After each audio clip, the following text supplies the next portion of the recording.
धनधान्य देई हे काळे आहे धनधान्य देई जोडते मनाची नाती आमची माती आमची माणसं आमची माती आमची माणसं आमची माती आमची माणसं आमची माती आमची माणसं आमची माती आमची माणसं. नमस्कार. सीताफळ किंवा आंबा तत्सम बागांमध्ये तणनाशकांची फवारणी करताना बऱ्याच वेळा झाडांवरती तणनाशक उडतं आणि मग नुकसान होण्याची शक्यता असते. त्याच्यासाठीचा हा स्पेशल पंप आमच्याकडे आहे. जरा बघा हा कसा आहे. फक्त 10 लिटरच्या या पंपामध्ये साधारण 1 एकर ते पाऊण एकरपर्यंत पूर्ण रान जे आहे त्याच्यातलं तण आपण संपवू शकतो. 10 लिटरमध्ये म्हणजे जे तणनाशक फवारणीच्या वेळी एक बॅरल तणनाशक एकरी लागतं, 2 बॅरल लागतात. त्याच्याऐवजी फक्त 1 लिटर तणनाशकामध्ये आपण 1 एकरचं क्षेत्र ह्या 10 लिटर ह्याच्या पंपामध्ये मिसळून फवारू शकतो. हा असा पंप आहे.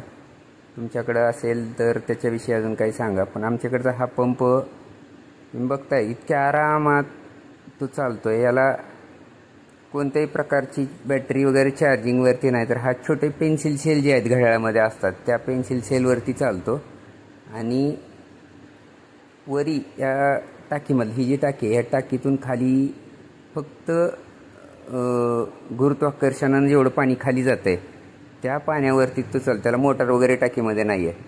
समोर एक तबकडी आहे त्याच्यावरती पेन्सिल सेलनं चालणारं छोटीशी मोटार असते ना टेपमध्ये वगैरे तेवढी मोटार, आणि ते तबकडीला फिरवते आणि वरून गेलेलं पाणी त्याच्यावर पडलं की छोटे लाजूक तुषार पडतात बारीक एकदम, आणि ते तुषार पडले की तण पूर्ण हे जळून खाकवतो. तुम्ही बघताय आता अगोदर 8 दिवसापूर्वी फक्त त्या सीताफळाच्या बोधावरती फवारलेलं होतं. आता आम्ही मध्ये राहिलेलं सुद्धा हिरवं जे गवत आहे ते फवारणी चालू आहे. असा हा पंप आहे.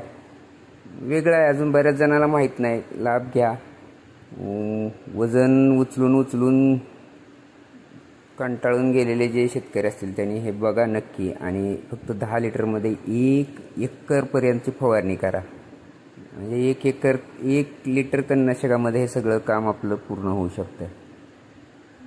असा वेगळा पंप आहे. सुंदर आहे बघा. लांबच्या लांब आहे.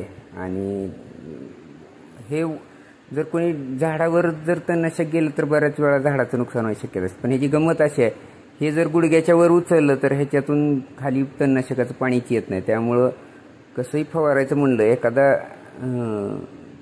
मुद्दाम जरी फवारायचं म्हणलं तरी झाडावर ह्याच्या साहाय्याने फवारणी होत नाही. फक्त याला माणूस दमाचा लागतो, शांत स्थिर चालणारा. बाकी काही नाही त्याच्यामध्ये. सावकाशपणे असं जर काम करत गेला तर आपण एक माणूस साधारण 2, 3, 4 एकर 5 एकरापर्यंत सुद्धा दिवसभरामध्ये तो फवारणी करू शकतो. आणि आरामात रिझल्ट तर तुमच्या समोर आहे. हे पिवळं पडलेलं सगळे जे आहे ते काय फवारायचं सीताफळामध्ये जर आपल्याला काँग्रेस किंवा धनोरा म्हणतो आपण, ते गवत जर जास्त प्रमाणात असेल तर आम्ही तर स्वीप पॉवरला जास्त प्रमाणामध्ये सिलेक्ट करतो आहे, किंवा त्याच्या साह्यानं गवत चांगल्या पद्धतीनं जळतं आहे. त्यामुळे स्वीप पॉवरचा बिनधास्त वापर करतो.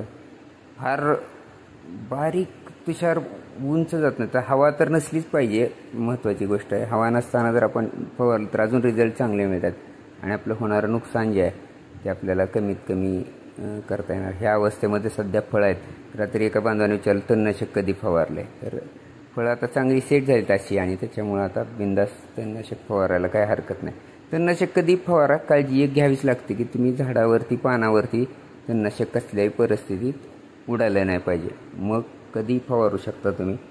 आणि तणनाशक म्हणजे जो खुरपणाचा खर्च आहे किंवा मुळी डिस्टर्ब होते. आता ह्या काळात जर आपण जास्त रोटावेटर किंवा खोल कुळं घातला तर त्यामुळं तणनाशक बेस्ट पर्याय आपण करू शकतो.